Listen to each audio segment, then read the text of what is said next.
ये बताइए कि सिया इस वक्त जेल में है और केतन से उसकी शादी होने वाली, तो क्या घर में कभी जो आरोप उस पर लगा है कि उसी ने धक्का दिया है जिसकी वजह से केतन की मौत हुई, तो क्या घर में कभी सिया ने इस बात का जिक्र किया कि वो केतन से शादी नहीं करना चाहती है? नहीं, उसने कभी घर में बताया नहीं। वो तो केतन जी से बहुत प्यार करती थी और 4 महीने में मुझे कभी लगा नहीं कि बच्चों में कुछ मन मुटाव हुआ या प्यार नहीं है या कुछ उनमें अनबन चल रही है, ऐसे कुछ भी नहीं था। बहुत प्यार से, बहुत अच्छे से रहते थे। मेरी काफ़ी टाइम भी केतन जी से बात होती थी। मम्मी जी ऐसे वीडियो कॉलिंग पे ही बात करते थे वो लोग। बहुत अच्छे से 4 महीने रह रहे थे। पता नहीं ये सब कैसे हो गया और क्या हो गया। जान पहचान जो थी सिया और केतन की, वो 4 महीने की थी। आपके परिवार और विशाल अग्रवाल के परिवार की जान पहचान, ये सब 4 बहुत अच्छे से था। वो लोग भी बोलते थे कि हमें सिया बहुत अच्छी लड़की मिली है, संस्कारी अच्छी। उस टाइम तो वो लोग बहुत बोलते थे कि बहुत ही संस्कारी अच्छी लड़की मिली है हमें करके। वो अब ऐसा आरोप लगाते हैं कि सिया के पार्टी में जाते थे। ऐसा होने के बाद आरोप लग रहा है। पहले कोई आरोप नहीं था, कोई पार्टी जाती नहीं थी, पहले से ही नहीं जाती वो, ना किसी चीज का शौक था। ठीक है, बच्चे साल में एक बार बर्थडे पे उसने 2 साल पहले गई थी, वो भी केक कटिंग करते हुए का फोटो है।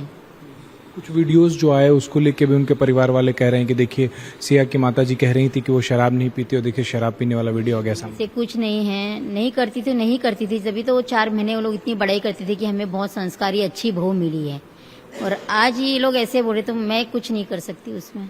वो लगातार आपके ऊपर ही आरोप लगा रहे हैं कि सिया की माताजी से बात होती, जो उनकी माताजी हैं केतन की माताजी, वो आपके ऊपर कह रही हैं कि वो कभी उन्होंने इस बात का जिक्र नहीं किया। मेरी बेटी नहीं करती तो मैं कैसे बताऊं ना कि मेरी बेटी करती थी। जब तब तो उनको भी बहुत संस्कारी अच्छी लगती थी।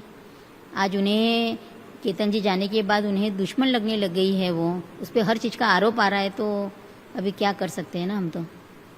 केतन चले गए, अब हत्या का आरोप जो है वो आपकी बेटी पर लगा है और वो चेतन चौधरी पर लगा है, उस पर क्या कहेंगे? अभी देखो, आरोप लगा रहे हैं ठीक है, पर आप जो भी पुलिस की इसमें जानकारी आएगी क्या है कैसे हुआ, वो तो भगवान ही मालिक है कि क्या हुआ कैसे हुआ किसने किया, तो हमें भी पता नहीं है कुछ भी, क्योंकि हम तो घर पे ही थे। आपको नहीं लगता कि आपकी बेटी ने ये किया होगा? जहाँ तक मेरा विचार है कि मेरी बेटी नहीं कर सकती है। मौत तो हुई है, आपको क्या लगता है फिर कैसे मौत हुई केतन अग्रवाल?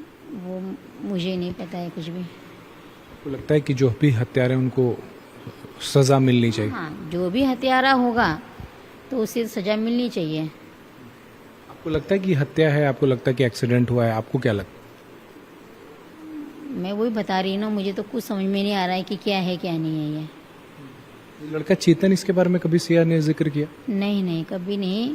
हम लोगों ने वही बार बार बता रहे कि क्रिकेट टूर्नामेंट में मिले बच्चे लोग, तभी उनकी मुलाकात होती थी और क्या है, पर ऐसे ही नहीं कि घर में आ रहा है, बहुत फ्रेंड है, बहुत क्लोज फ्रेंड है, क्या है क्या नहीं। हम पेरेंट्स को नहीं पता है ये बात सब। आपके बेटे का दोस्त था चेतन, ये बताया जा रहा है?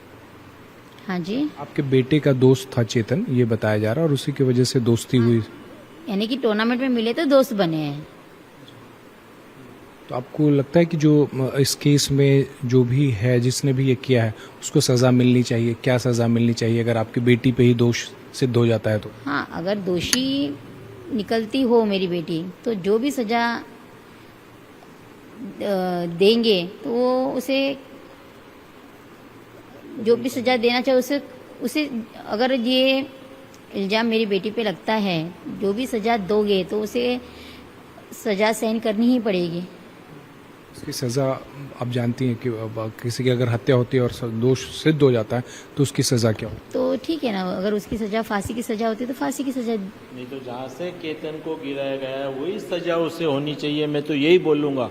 और इसमें गहन से गहन जो भी हैं, यानी कि गहन से गहन पुलिस वाले जो भी है तहकीकात करके और सबूत पेश करके और मेरी बेटी को सजाए मौत नहीं, जहाँ से केतन जी गिरे हैं, आज हमारा हीरा गिरा है वहाँ से, वही सजा उसकी होनी चाहिए सर। मैं एक बात उनकी माताजी ये कहते हैं कि 18 तारीख को उनको जो खबर मिली वो आपके जरिए ही मिली थी, तो उस दिन क्या हुआ था? सिया को आपको फोन आया था, आपने फिर उनको बताया, विशाल अग्रवाल की पत्नी को बताया, मतलब केतन की माँ को बताया? मैंने 18 तारीख का, मेरा कोई बात नहीं उनसे, तो जेंट्स में बात होती थी, मेरी कोई बात नहीं है। उनका कहना है कि 10:45 पर आपके यहाँ से अच्छा, हाँ, मैंने मेरा जैसे अभी केतन जी का हुआ तो सिया ने उसके भाई को फ़ोन किया कि सिया ने साहिल को फोन किया। हाँ जी, सिया ने साहिल को फ़ोन किया कि भैया ऐसे ऐसे हो गया है और केतन का पैर स्लिप हो गया है और वो गिर गया है भैया। तो उसने पापा के मोबाइल, ये इनसे पूछो, इनके मोबाइल पे किया था। मेरे पास फोन आया था उनका। किसका? मैं बताता हूँ। एक्चुअली नेक्स्ट डे हमें जाना था महाबलेश्वर सिया का बर्थडे सेलिब्रेट के लिए, जो उन्होंने पूरी तैयारी की थी होटल कीज में। तो मैं और मेरा बेटा साहिल हम 18 जून को यानी कि घर से ब्रेकफास्ट करके निकले। तो मैंने साहिल को बोला कि बेटा फिर मुझे टाइम मिले या नहीं मिले तो मैं अपना शेविंग करके आता हूँ और मेरे दोनों मोबाइल आप दुकान पे ले जाओ, मुझे एक आधा घंटा लगेगा, मैं आता हूँ। तो मैंने साहिल को दोनों मोबाइल दे दिए। तो मेरे नंबर पे सिया का फ़ोन आया है 10:25 या 10:30 के आसपास कि भैया ऐसे ऐसे हो गया है और केतन जी कहीं गिर गए और दिख नहीं रहे, पैर स्लिप हो गया और कहीं दिख नहीं रहे करके, तो आप प्लीज़ कुछ तो भी कीजिए और पापा को जल्दी से जल्दी भेजिए। तो साहिल ने, क्योंकि मेरे दोनों मोबाइल साहिल के पास थे, मैं बिगर मोबाइल के था, तो साहिल ने ड्राइवर को भेजा, जो हमारा ड्राइवर है दत्ता चौधरी, उसको भेजा कि तू जा और वहाँ से ना तेरे मोबाइल से मेरी पापा से बात करा करके। तो साहिल का फ़ोन आया कि ऐसे ऐसे पापा की सिया का फ़ोन आया था और केतन जी ऐसे ऐसे पैर स्लिप हो गए और गिर गए करके। तो मैं बोला गिर गए बोले, तो मैंने इमीडिएटली सैलून वाले को बोला भाई जान दे, छोड़ जो भी है और बाकी का रहन दे करके मैं वहाँ से फास्ट निकला और शॉप पे गया।